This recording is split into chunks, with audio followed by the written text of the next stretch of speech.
नमस्कार, आप देख रहे हैं इनकलाब इंडिया और मैं हूं रोशन संगई।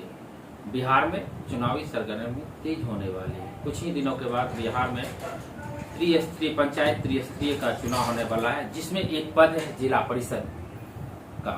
हमारे साथ जो आज हैं सत्यप्रकाश झा जी हैं, जो कि भारतीय जनता पार्टी नवगछिया के प्रवक्ता भी हैं।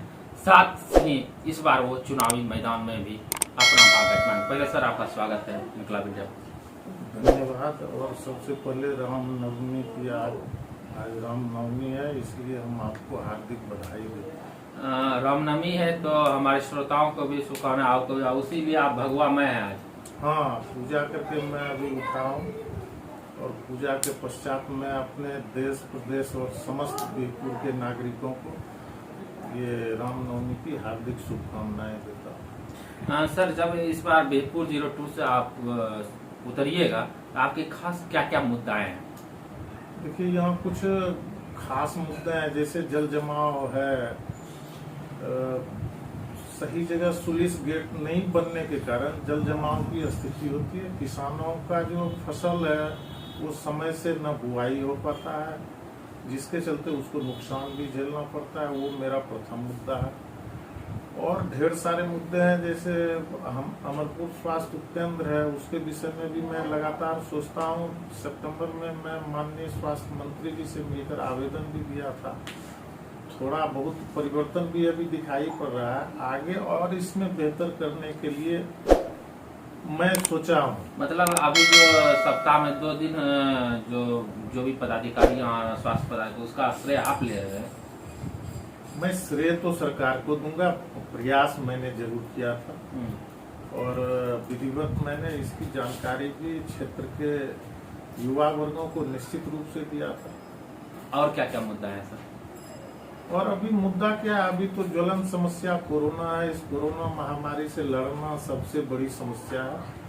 पंचायत चुनाव या अन्य किसी प्रकार के चुनाव के विषय में हमें अभी तत्कालिक अभिरुचि नहीं है। अभी मैं पिछले भी कोरोना काल में मैंने लगातार जनहित का कार्य किया, सेवा कार्य किया। महादलित परिवारों के बीच में जाकर के, चाहे वो साबुन बांटना हो, मास्क बांटना हो, पका हुआ भोजन कराना हो, मैंने पूरे क्षेत्र के और खास करके नवगछिया क्षेत्र में मैंने प्रयास किया कि हमसे जितनी सेवा संभव हो सके। देखिए, अभी कुछ जो समस्या है सर, जो क्वारंटाइन का है, जो आपके क्षेत्र में ही आप जिस जगह से भी चुनाव लड़िएगा, मिल्की है। आज प्रभात खबर है कि 6 दिन में 9 लोगों का मृत्यु हो गया। आखिर उस क्या भयावह स्थिति है? क्वारंटाइन सेंटर भी नहीं, आखिर लोग कहाँ जाएगा? क्या है उस पर आपके विचार या आपकी सरकार की? इसके लिए अभी व्यापक स्तर पर सरकार द्वारा जो कार्यक्रम चलाए जा रहे हैं, थोड़ा उसको तो मान लीजिए, ये महामारी है, इसमें जितनी व्यवस्थाएं और सुविधा तत्काल होनी चाहिए वो संभव है नहीं। माननीय प्रधानमंत्री जी ने कल अपने संबोधन में कहा है कि जो कोई भी विषय आ रहा है जनहित का, उसको वो संज्ञान में ले रहे हैं और उस पर त्वरित कार्रवाई कर रहे हैं। ये सबसे बड़ी बात। अब यहाँ स्थानीय परिप्रेक्ष्य में हमारे PHC के जो यहाँ व्यवस्था में हैं, उनको एक क्वारंटाइन सेंटर निश्चित रूप से बनाना चाहिए, क्योंकि ये गांव है, सबों के पास उतना मकान उपलब्ध नहीं है, इसलिए परिपूर्ण सुविधाएं नहीं है। इसलिए इस तरह का एक, जैसे अभी दिल्ली में क्या है, कोई एक विद्यालय को क्वारंटाइन सेंटर बना दिया गया। दिल्ली के तर्ज पे काम करना चाहिए। इसी तरह से एक बिहपुर में कोई ऐसा, जैसे PHC के बगल में ही सर्वोदय विद्यालय है, तो उसी का 1-2 कमरा लेकर उसको क्वारंटाइन सेंटर बनाए, ताकि हम लोगों को सुविधा भी मिले और सुरक्षा भी हो, उसकी रक्षा भी हो। हाँ सर, जैसे आप पिछले बार भी पंचायत चुनाव में उतरे थे, मतलब जिला परिषद में, क्या कारण थी जनता आपको अस्वीकार कर रही? देखिए, यहाँ अस्वीकार जनता के करने का नहीं है। आजकल क्या है ना, राजनीतिक क्षेत्र में जातिवाद इतना चरम है, संप्रदायवाद इतना चरम है। मैं इसी को तोड़ने की आज तक लड़ाई लड़ रहा हूँ। मैंने जातिवाद की न राजनीति की, न संप्रदायवाद की राजनीति की। सबके हित में काम किया। जो भी मेरे पास आते हैं, हमसे जो बन पड़ता है, मैं उनको निश्चित सहयोग। सर, बिहार में राजनीति जाति पे होती है, क्या इस बार आप परचम लहरा पाएंगे?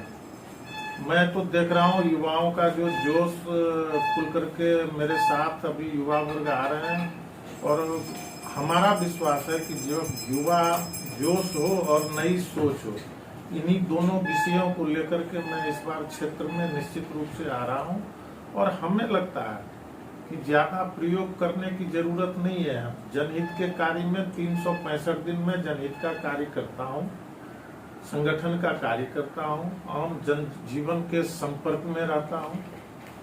लोग चाहते भी हैं, लेकिन थोड़ा बहुत क्या है ना, वो जो आपने कहा जातिवाद एक बहुत बड़ी गंभीर समस्या है। हमारे मोदी जी बार बार कहते हैं आप जातिवाद से ऊपर उठकर, संप्रदायवाद से ऊपर उठकर जो क्षेत्र के लिए कुछ काम कर सकें। अब आप बताओ, मैं स्वास्थ्य उपकेंद्र के लिए एक आवेदन माननीय मंत्री जी को दिया, बांध के समय में मैंने जल संसाधन मंत्री जी को जाकर दिया। हम अकेले थोड़ी गए, हमारे साथ पूर्व प्रदेश कार्य समिति सदस्य प्रोफेसर भोला कुंवर जी थे, हमारे पूर्व जिला महामंत्री विजय सिंह कुशवाहा जी भी थे।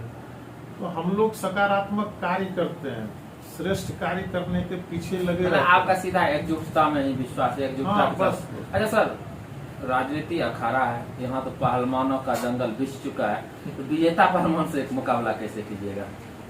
देखिए, पहलवान राजनीति के दंगल में मैं कहता हूँ, अगर मैंने जो विषय रखे कि आम जन गुणवत्ता के आधार पर मतदान करे, सबसे बड़ी बात आपने गुणवत्ता, तो मुझे विश्वास है कि जिस प्रकार से हम लोग क्षेत्र में सेवा कार्य करते हैं, हमें यहाँ के लोगों को बिना मांगे वोट देना चाहिए। अच्छा सर, लास्ट में आप अपनी जनता से क्या अपील करना चाहते हैं?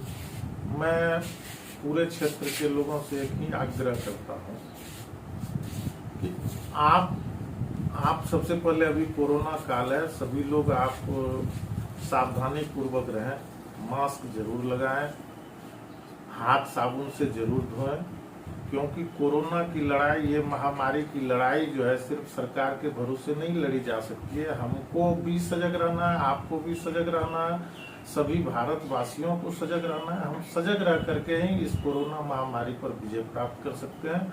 और एक लाइन में अंतिम में यही कहूंगा कि मैंने अपना नारा सब दिन दिया है कि क्षेत्र का विकास, सत्य प्रकाश, ये मेरा पहले से ही एजेंडा है। क्षेत्र का विकास, सत्य प्रकाश। पहले तो आपको सत्य प्रकाश जी हमारे तरफ से अग्रिम भविष्य की शुभकामनाएं। सभी श्रोताओं को भी पुनः रामनवमी की हार्दिक शुभकामनाएं और बधाई। यदि आप भी मुझसे जुड़ना चाहते हैं तो हमारे YouTube चैनल को सब्सक्राइब कीजिए, फेसबुक पेज को लाइक कीजिए। छोटी से बड़ी खबरों के लिए www.inqilabindia.com को सर्च कीजिएगा। धन्यवाद।